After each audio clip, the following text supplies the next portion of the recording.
'Twas the month of December, and on this theatre screen played festive sci-fi garbage, the goofiest you've seen. With actors so wooden against festive backdrop, will this film be a winner, or result in a flop?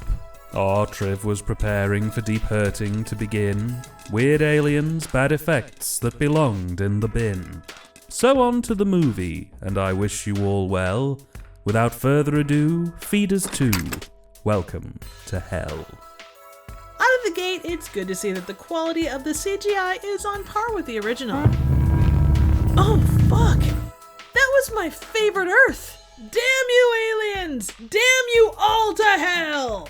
Luckily, this sweet transition leads us to a frantic recap of the events from Derek, the only survivor of the last movie, which is interspersed with the sexiest high-end audio equipment of the era. Smash cut from an interrogation room of alien conspiracy theories to balls on a tree, along with a rip-off Mannheim Steamroller soundtrack. Back on the UFO, we're treated to a look at this complicated ship, run by one fancy gauge, and the levers of an old-school edit controller. There's a fascinating but extended view of Earth, and I have no idea what we're supposed to be looking for. The aliens buzz the planet to scare the locals, and we get titles over holiday imagery that I'm sure isn't just there to fill time. Everyone settles in for a long winter nap when the aliens put on their brights, waking up Alan. Dude literally witnesses a UFO, and all he can say is, "Time to get up for work anyway." Later, while checking the fuses in his strangely drafty basement, we see a poor alien left out in the cold. I just can't take that sad face, or the adorable tiny alien anger. Alan's wife Bernice offers a moment that feels incredibly unscripted. Maybe Santa will bring me some sanity for Christmas. With the most reasonable follow-up you could expect from a movie of this caliber. Across town, this alien seems to have a lot of unprovoked anger at this specific kind of architecture and its inhabitants. Poor Fluffy falls victim to a shit Photoshop job, and her owner gets partially eaten off screen. Back at Alan's office, we're treated to some riveting typing action, some multi-angle flashbacks, and a fancy net search, choosing only the most reputable sites about. He's then interrupted by the best angry boss since Samurai Cop. That's right, you stupid son of a bitch! Get back to work or spend the new year on the unemployment line! Alan comes off as the most stereotypical insurance salesman in the world, but it doesn't stop me from wondering who's buying insurance on Christmas Eve. And now, a quick gift wrapping break for your holiday enjoyment. Well, maybe not so quick. In the basement, these 2-foot aliens decide how to scale the stairs, and somehow open a door just to taunt the dog and laugh about it. Randomly, a preacher gets attracted to a big eerie hole in his basement, where an alien rushes to murder his ass. It smash cuts from this bloody scene to cheery Christmas shots and an alien getting humorously covered with snow. Back home, Alan's daughter writes a very quick last-minute toy list for Santa, and Alan's UFO experience is chalked up to Drinking too much eggnog. the kids leave some girthy chocolate balls for Santa, but Alan proceeds to eat them after the kids are in bed. Does that put him on the naughty list? Alan and Bernice have a moment that feels like it belongs on a blooper reel, and the follow-up is frankly just odd. Santa is chased across the sky by the UFO, and those assholes have the gall to laugh at how fake his sled looks. Those are some very naughty aliens, but not as naughty as Bernice's gift to Alan. Beats don't fail me now. While they enjoy unwrapping each other's gifts, this Santa toy might be doing an alien mating call. It kinda works, but they apparently aren't happy with the offerings, cause Santa ends up getting dumped. There's more exposition, world building with Derek, who includes an important warning. Everything was fine until we hit Pennsylvania. The aliens must have Grinch or cat DNA, cause on a whim they destroy the tree and ponder if more stairs are worth scaling. Alan sees Santa outside and decides to save him, cause It's Christmas Eve.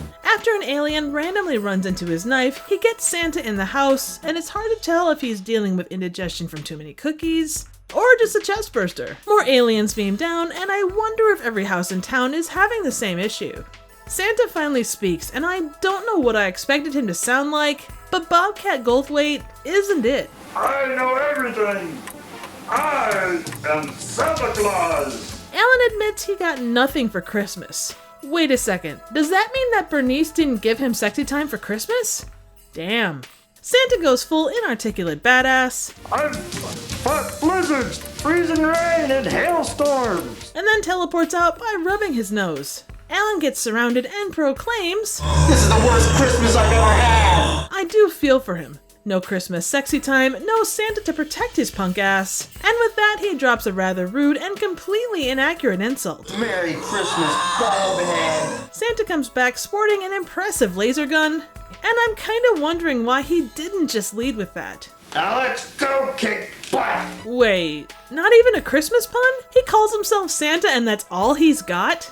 Anyway, a very naughty present is left for the aliens, which seems to delight them until it makes a goofy noise and blows them back to Uranus.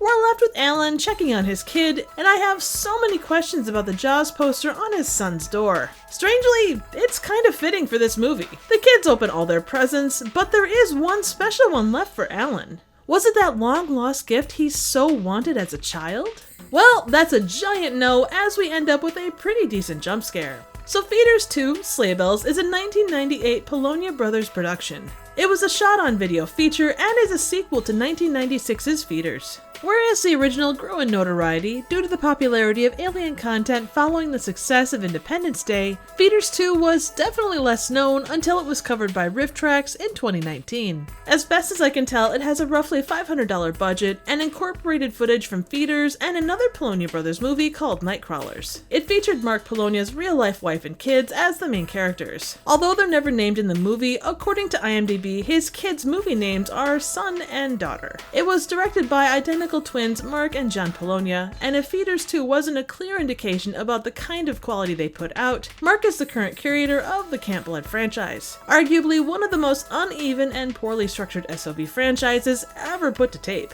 While Feeders had John as on-camera talent, Feeders 2 featured Mark on acting duties. This is given as the main reason the two characters look the same, but Mark's character didn't have the memories of the aliens that John's character ran into in the first one.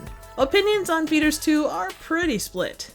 Like a lot of low-budget movies like this, viewers fall into one of two camps. It's either an experience that causes lost brain cells, or it's a super awesome ride because it's so inadvertently funny. I personally find myself kinda torn. I really enjoyed the weirdness brought by the original Feeders, and this one definitely has its charms. But compared with the original, where everything revolved around the experiences of Bennett and Derek, the Feeders 2 plot is all over the board. Random people end up dead, Derek's recap pops up in odd places, and there's an extended gift wrapping scene, just to name a few things.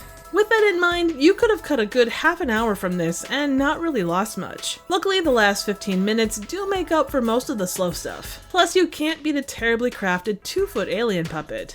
As with Feeders, the Polonia brothers were aware of their budget and told a story that fell within the range of what they could afford. It didn't take itself too seriously and has some fun, very strange lines. The acting was appropriately wooden, and the kids were surprisingly okay considering the normal range of kid actors. It goes without saying that this is a weird-ass movie. It goes from farting sound effects to murder in a matter of moments, and, well, I'm not sure what to think about that other than to say it's damn entertaining in a very unusual way. As far as recommending this, I'd say it's worth a watch if you like ultra-low budget movies. It has some weird and very funny moments, but it helps to know how to appreciate them for what they are. For novices, I would suggest sticking to the original. It's got a more straightforward story, better kills, and generally more interesting characters. The only thing it lacks is a crazy yelling boss character who makes this well worth a ride. So what do you think? Suggestions for movies, trivial questions, comments, ratings, and a styrofoam-headed alien for my stocking would be appreciated. Thank you so very much for watching.